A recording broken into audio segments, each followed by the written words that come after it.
नमस्कार।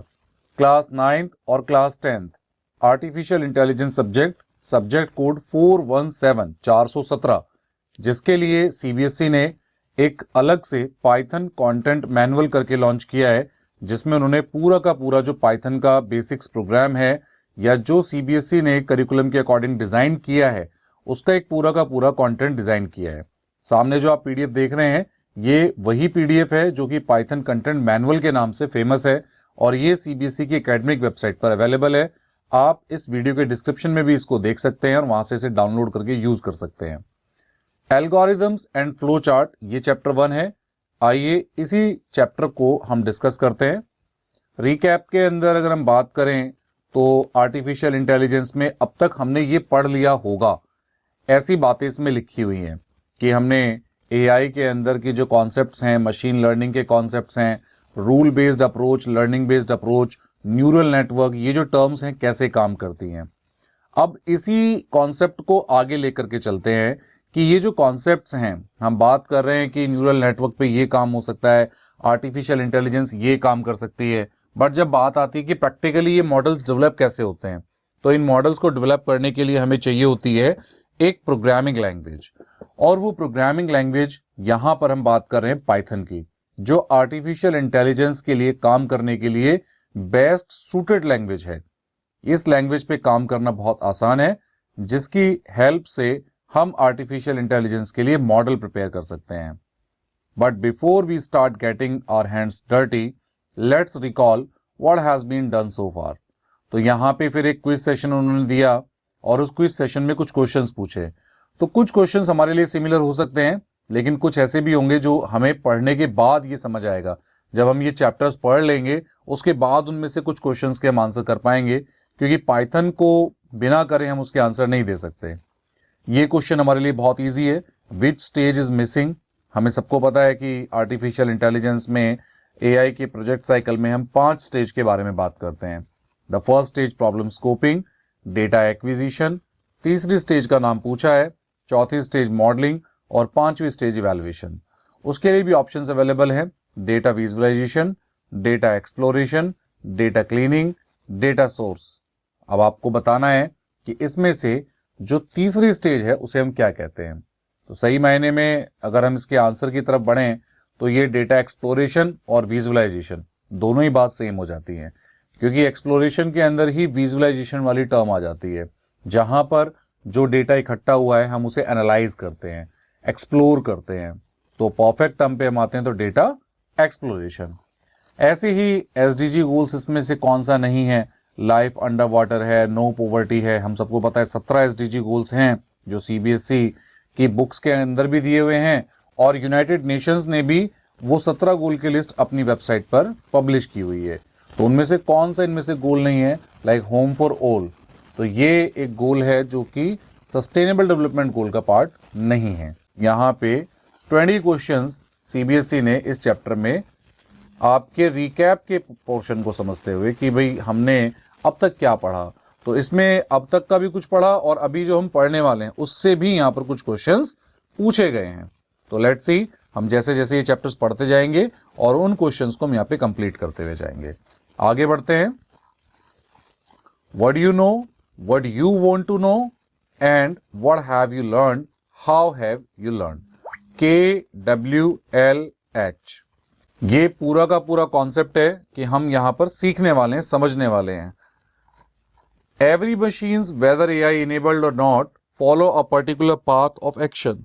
It goes through exact specific step which have been programmed into it to accomplish the given task. जैसे यहाँ example के तौर पे बताया कि एक वॉशिंग मशीन कपड़ों को धोती है, उसके अलावा वो कुछ नहीं करती, और वो कपड़े कैसे धोती है उसके भी कुछ स्टेप्स हैं कि आप पहले कपड़े डालते हैं या फिर आप उसमें पानी डालते हैं, फिर सर्फ डालते हैं, और या कोई लिक्विड डालते हैं, केमिकल लिक्विड डालते हैं जिससे आपके कपड़े वॉश होते हैं।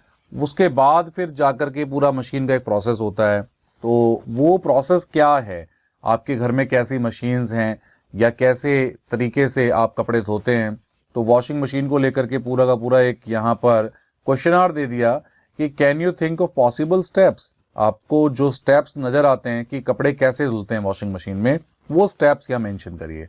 देखिए कमाल की बात ये है इस बुक की कि ये पूरी की पूरी book direct to the point आपके पॉइंट पर बात नहीं कर रही है, ये आपको रेफरेंस देकर के चल रही है, समझाने की कोशिश कर रही है। अब बात हो रही है स्टेप्स की, तो यहां पर हम बात करते हैं कि एक क्वेश्चन दिया है छोटा सा कि ever wondered how do people create such programs, write your thoughts below. अब जिसने वॉशिंग मशीन बनाई होगी उसने उसके लिए स्टेप सोच के रखे होंगे, इलेक्ट्रॉनिक्स में कैसे कैसे ये चीज़ें काम करेंगी। तो ये सोच जो है ये कैसे डेवलप होती है, क्या तरीका होता है। तो to develop a program the very first step that comes into the picture is to specify the task which the machine needs do.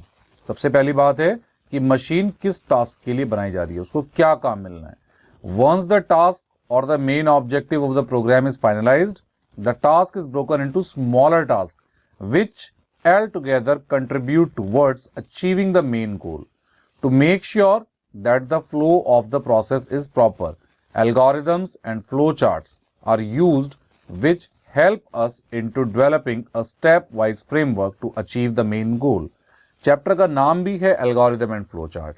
यहाँ पे डेफिनेशन भी बता दी गई कि एल्गोरिदम और फ्लो चार्ट वो हैं जो हमें किसी एप्लीकेशन को डेवलप करने में, और वो भी स्टेप बाय स्टेप डेवलप करने में हमें हेल्प करते हैं वो टास्क को अचीव करने के लिए।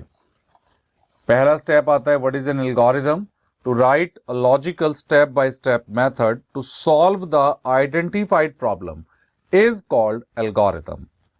स्टेप बाय स्टेप प्रॉब्लम को कैसे सॉल्व करना है, और जब वो स्टेप्स हम लिख लेते हैं, वर्ड्स में लिख लेते हैं, तो फिर वो बन जाती है एल्गोरिदम। या दूसरे शब्दों में कहें, N algorithm is a procedure for solving problems. In order to solve a mathematical or computer problem, this is the first step of the procedure.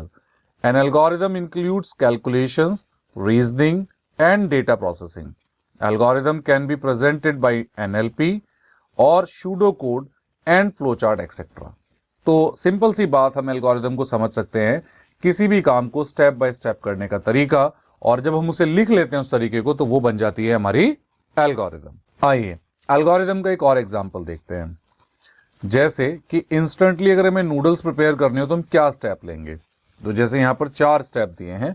Take a pan and boil approx 200 ml of water, add noodles and taste maker to the boiling water, stir constantly and cook in the open pan till the water is soaked by the noodle, serve hot. तो ये एक common से step हैं। Like Maggi कैसे बनेगी, या आपने कोई और प्रोडक्ट बनाना है जो बहुत इंस्टेंटली बन सकता है, उसके लिए आप क्या स्टेप फॉलो करते हैं, वो स्टेप जब आप लिख लेते हैं। तो ये जिससे 4 स्टेप यहाँ पे नूडल्स बनाने के लिए लिखे हैं, तो ये 4 स्टेप बेसिकली क्या है, एक एल्गोरिदम है, नूडल्स को प्रिपेयर करने की एल्गोरिदम है। ऐसे ही यहाँ पर आपको क्या लगता है कि आप अपने घर में अगर मैगी बनाते हैं, नूडल बनाते हैं, तो उसमें आप क्या स्टेप फॉलो करते हैं। जैसे यहाँ पर सिंपल बात हुई कि पानी गर्म किया, आपने मसाला डाला जो भी उसके साथ में आया, और फिर आपने वो जो मैगी है, वो नूडल है, वो डाल दिए। लेकिन घर में हम कई बार और भी डिफरेंट अप्रोचेज उसमें यूज़ करते हैं। लाइक हमने कुछ वेजिटेबल्स हैं वो भी हमने काट के उसमें डाल देनी है। कोई लोग जो है कि वो पानी गर्म डायरेक्टली नहीं करते, वो पहले उसको छौंकेंगे, तब वो जाकर के नूडल्स को प्रिपेयर करेंगे। अब अलग अलग स्टेप हो सकते हैं, तो इसीलिए उसने यहाँ पे एक क्वेश्चन डाला कि can you think two other ways, instantly noodle बनाने का कोई और तरीका भी हो सकता है क्या, अगर है तो आप यह लिखिए। ऐसे यहाँ पे एक और चैलेंज टाइम दे दिया कि एक और एक्टिविटी है जिसको हम समझने की कोशिश करते हैं। कुछ ग्राउंड रूल्स हैं जिसके बेस पर हम एल्गोरिदम्स को लिखते हैं। This is an individual activity, do not discuss. यहाँ पर ये इस गेम को, इस एक्टिविटी को बताने के लिए उन्होंने रूल्स दे दिए हैं। और पहले देखते हैं कि रूल्स क्या है। लेवल 1 है कि आपको मेकिंग टी, कॉफी या हॉट चॉकलेट, इन तीनों में से किसी भी एक को बनाने के एल्गोरिथमेटिक स्टेप्स लिखने हैं। मेक चपाती और राइस, इसके स्टेप लिखने हैं। मेक समोसा या मसाला डोसा, इसके लिए आपको स्टेप लिखने हैं। और जब ये एक देखा जाए तो क्लास एक्टिविटी है, ग्रुप एक्टिविटी है। इंडिविजुअली हर कोई अपने अपने स्टेप लिखेगा और कोई किसी के साथ शेयर नहीं करेगा। जब वो अपने स्टेप्स लिख लेंगे, पूरा कर लेंगे, फिर वो एक दूसरे के साथ में अपने स्टेप्स को शेयर करेंगे। देखेंगे कि भाई हो सकता है कि चपाती बनाने का स्टेप गुलशन कुमार ने कुछ और लिखा है, रवि कुमार ने कुछ और लिखा है, दीपक कुमार ने कुछ और लिखा है, या गीता कुमारी ने कुछ और लिखा है। तो जब आप इसे देखेंगे कि कॉम्बिनेशन मैच करेंगे तो आपको समझ आएगा कि कितने कितने तरीके हो सकते हैं, लोगों के घरों में चीज़ें कैसे तैयार होती हैं। और आप उनमें से कोई स्टेप अगर गलती से मिस कर गई तो आपको लगेगा कि मैं इसे अपने में ऐड ऑन क्यों ना कर लूं। अब हम इसी एक्टिविटी से बहुत कुछ चीजें हम देखते हैं, जैसे राइट द डिफरेंसेस बिलो, क्या डिफरेंस नजर आया और क्या सिमिलरिटी नजर आई आपको आपके काम में और दूसरे के काम में। Relook at your own algorithm now, do you wish to make any changes to it, क्या आप चाहेंगे कि इसमें से कुछ चेंजेस किए जाएं आपके एल्गोरिदम में। Is there a need to add subtract step in it, क्या कोई जरूरत लगती है कि कुछ जोड़ना चाहिए, कुछ घटाना चाहिए, और फिर हम उसमें कुछ चेंजेस करते हैं। तो अब इस एक्टिविटी के थ्रू हम क्या समझते हैं, देखिए यहाँ पे कंक्लूजन निकलता है कि ये जो एक्टिविटी है, ये एक्टिविटी दो चीजों के लर्निंग आउटकम पर डिपेंड करती है। क्या, how to divide a task into several sub task and the advantages of doing so, किस तरीके से एक बड़ी प्रॉब्लम को, एक टास्क को छोटे छोटे हिस्सों में डिवाइड कर लिया जाता है। There can be a multiple approaches in terms of the number of sub task, और उस सब टास्क तक को भी सॉल्व करने के अलग अलग तरीके हो सकते हैं, कई मेथड हो सकते हैं जिसके थ्रू हम उस टास्क को सॉल्व करते हैं। तो ये एक छोटी सी एक्टिविटी थी जिसके थ्रू हमने समझा कि भाई किस तरीके से हम टास्क को छोटे मॉड्यूलर इवेंट्स में डिवाइड करके सॉल्व कर सकते हैं। अगला टॉपिक आता है फ्लो चार्ट का। तो अगर मैं आपसे बहुत सिंपल से शब्दों में कहूँ कि अगर आप एल्गोरिदम कह रहे हैं कि किसी भी कॉन्सेप्ट को पूरा करने के लिए, किसी भी टास्क को अचीव करने के लिए जो स्टेप बाय स्टेप हमारे सॉल्यूशंस होते हैं, जब वो रिटर्न हो जाते हैं तो वो एल्गोरिदम बन जाती है, और जब वो रिटर्न ना होके ग्राफिक्स के साथ में आ जाते हैं तो वो फ्लो चार्ट हो जाता है।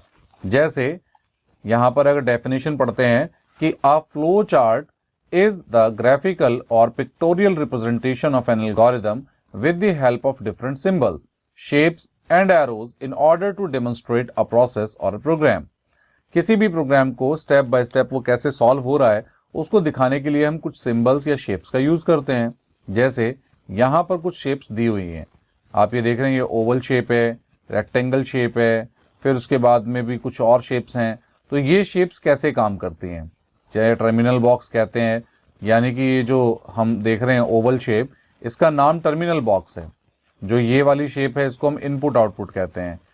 आपका जो रेक्टेंगल है इसको हम प्रोसेस के लिए कहते हैं, और उसके बाद इसके लिए इसके अंदर हम डिसीजंस को चेक करते हैं, और आगे कनेक्टर एरो है जिसके थ्रू हम अपने फ्लो चार्ट को आगे बढ़ाते हैं। आइए देखते हैं कि किस तरीके से एल्गोरिदम और फ्लो चार्ट दोनों काम करते हैं।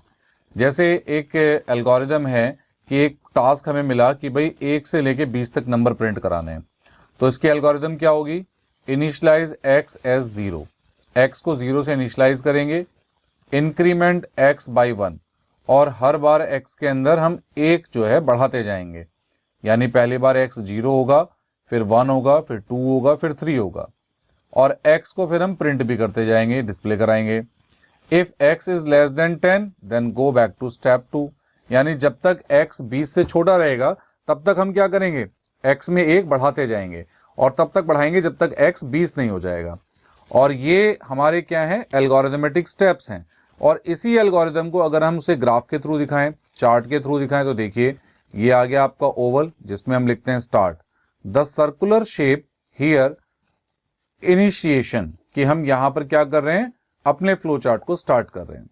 उसके बाद में हम क्या कर रहे हैं, ये हमने रेक्टेंगल लगाया है जिसमें हम प्रोसेस कर रहे हैं।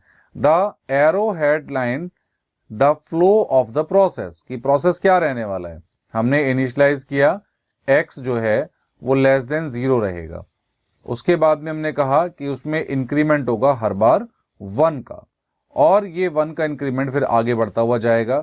फिर हम क्या करेंगे, जैसे ही 1 का इंक्रीमेंट होगा x को प्रिंट कराएंगे, और फिर हम यहाँ पर प्रोसेस चेक करेंगे डायमंड शेप के अंदर कि क्या ये x की वैल्यू 20 से कम है। अगर कम है तो यस, स्टेप जो 2 है इंक्रीमेंट बाय 1 वाला, ये स्टेप फिर से फॉलो होगा। फिर ये नीचे जाएगा, फिर वो चेक करेगा कि क्या x 20 से अब भी छोटा है, फिर ये लूप रिपीट होगा। ये जब तक चलेगा प्रोसेस जब तक x की वैल्यू जो है वो 20 तक ना पहुंच जाए। जैसे ही x की वैल्यू 20 पहुंचेगी ये नो होगा और ये एंड मेरा प्रोग्राम हो जाएगा। तो ये एक सिंपल सा फ्लो चार्ट है और एक एल्गोरिदम भी है, यानी एक टास्क है, नंबर 1 से लेके 20 तक प्रिंट कराने हैं हमें पाइथन प्रोग्राम के थ्रू। तो उसके लिए क्या हमारे पास में रिटर्न स्टेप्स हैं और क्या हमारे पास में ग्राफिकल स्टेप्स हैं।